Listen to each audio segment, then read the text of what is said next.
दोस्तों welcome to my channel. दोस्तों टेकની વાતો ચેનલમાં તમારું સ્વાગત છે। दोस्तों આ વિડીયોમાં આપણે વાત કરીશું કે 1 એપ્રિલથી દેશભરની અંદર કયા નિયમો બદલાઈ જશે અને કયા નિયમોની અંદર નવો ફેરફાર કરવામાં આવશે એ સંપૂર્ણ માહિતી વિશે હું તમને આ વિડીયોમાં વાત કરીશ। એટલે ચેનલ પર નવા છો તો ચેનલને સબસ્ક્રાઇબ કરી લેજો। ચલો શરૂ કરીએ। તો દોસ્તો વાત કરીએ લાગુ પડેલા નવા નિયમ વિશે। પહેલો નિયમ છે કે એસબીઆઈ ક્રેડિટ કાર્ડ અને ડેબિટ કાર્ડના નિયમમાં અમુક ફેરફાર કરવામાં આવ્યા છે।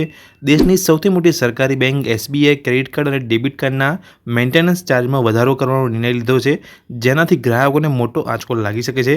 મેન્ટેનન્સ ચાર્જ વધારવાનો નિર્ણય 1 એપ્રિલથી અમલમાં આવશે। રેન્ટ પેમેન્ટ પર ક્રેડિટ કાર્ડ યુઝર્સને આપવામાં આવતા રિવોર્ડ પોઈન્ટ પણ બંધ કરવામાં આવી રહ્યા છે। દોસ્તો વાત કરીએ નવા ફેરફાર વિશે તો ઈપીએફનો નિયમોની અંદર ફેરફાર કરવામાં આવ્યો છે। 1 એપ્રિલથી એમ્પ્લોઈઝ પ્રોવિડન્ટ ફંડ ઓર્ગેનાઇઝેશનના નિયમમાં ફેરફાર થશે। નોકરી બદલવા પર કર્મચારીનું જે ઈપીએફઓ એકાઉન્ટ નવી કંપનીમાં આપમેળે ટ્રાન્સફર થઈ જશે। દોસ્તો આ હતો ત્રીજો જે એક નવો ફેરફાર કરવામાં આવ્યો છે એ વિશે। હવે આગળ વાત કરીએ નવા ફેરફાર વિશે તો નવા ટેક્સ સિસ્ટમમાં ટેક્સ ચૂકવવામાં આવશે।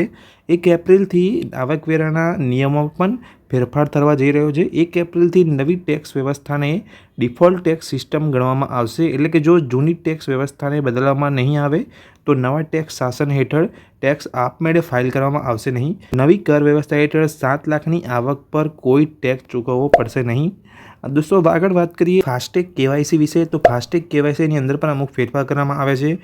NHAIએ લોકોને અપીલ કરી છે કે તેઓ 1 એપ્રિલ પહેલાં તેઓના કેવાયસી અપડેટ કરાવી લે। કેવાયસી અપડેટ ના કરાવવાના કિસ્સામાં ફાસ્ટેગ એકાઉન્ટ નિષ્ક્રિય કરવામાં આવશે। એટલે જો તમે કેવાયસી હજુ સુધી અપડેટ નથી કરાવ્યું ફાસ્ટેગનું તો અપડેટ કરાવી લેજો, નહીં તો 1 એપ્રિલ પછી તમારું ફાસ્ટેગનું અહીંયા અકાઉન્ટ બંધ પણ થઈ શકે છે। તો દોસ્તો જે આ નવા નિયમો અહીંયા લાગુ પાડવામાં આવશે 1 એપ્રિલથી શું ફેરફાર કરવામાં આવશે એ વિશે મેં તમને આ વિડીયોમાં વાત કરી। જો વિડીયો ગમ્યો હોય તો વિડીયોને લાઇક કરજો। ચેનલ પર નવા છો તો ચેનલને સબસ્ક્રાઇબ કરી લેજો। Thank you.